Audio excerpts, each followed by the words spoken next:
এখন অনেক সকাল, কি সুন্দর পাখির ডাক।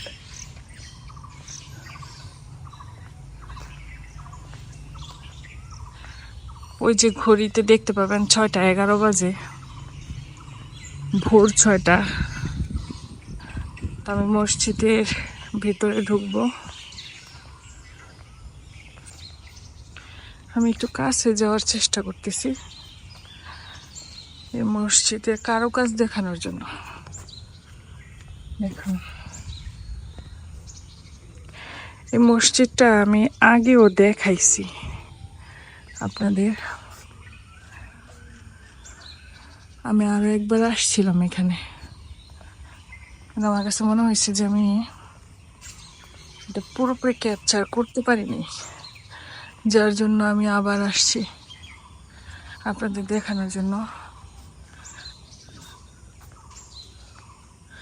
এই মসজিদ কিন্তু আমাদের যে অনেক পুরনো 50 টাকার নোট ছিল, এখন নাই। ওই পুরনো 50 টাকার নোটের মধ্যে এই মসজিদের ছবি দেওয়া ছিল। আর এখন যা আছে এগুলা তো শেখ মুজিবের ছবি দেওয়া।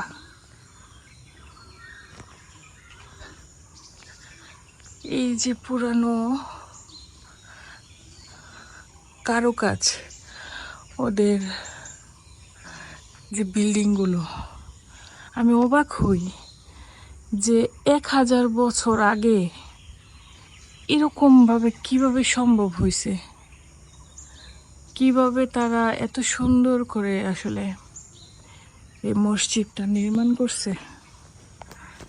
আমি যখন আসছি এখন কিন্তু কেউ নাই, অথচ একটু পরেই কিন্তু এখানে অনেক ভিড় হবে, অনেকেই এই মসজিদ দেখতে আসবে। আমি মসজিদের ইতিহাস বলতে যাব না, কারণ আমি যদি ভুল তথ্য দেই সেটা ঠিক হবে না। আর যদি ইতিহাস বলতে চাই তাহলে আমার এটা নিয়ে স্টাডি করতে হবে, পুরাপুরি আমার জানতে হবে, তারপরেই আমি এটার ইতিহাস বলতে পারবো। তারপরেও আমি চেষ্টা করব গুগলে সার্চ দিয়ে এটা ইতিহাস সম্বন্ধে জানার। এটা কিন্তু মসজিদের পিছন সাইড, দেখেন। আমি জানি না ক্যামেরায় কতটুকু দেখা যাচ্ছে, এটা আসলে ক্যাপচার করাও, এই যে ক্যাপচার করাও কঠিন। এটা পিছন সাইড। আমি শুধুমাত্র আপনাদের দেখানোর জন্য এত ভোরবেলা উঠে তারপর আসলাম এই ভিডিওটা করার জন্য। ভিডিওটা লম্বা হয়ে যাবে, প্লিজ সবাই দেখেন। এগুলো আমাদের দেশের ঐতিহ্য, সম্পদ। আমরা বাইরের দেশে যাই সব সময় ঘুরতে, আমাদের দেশে অনেক কিছু আছে দেখার মতো,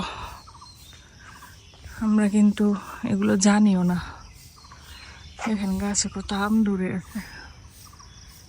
আসলে রাজশাহীতে অনেক আম ধরে থাকে কিন্তু কেউ পারে না, কারণ সবার বাড়িতেই আমের গাছ। আমি জানি না এটা কাদের কবর। দেখেন কবরের উপরে আম গাছের ডাল পড়ে আছে।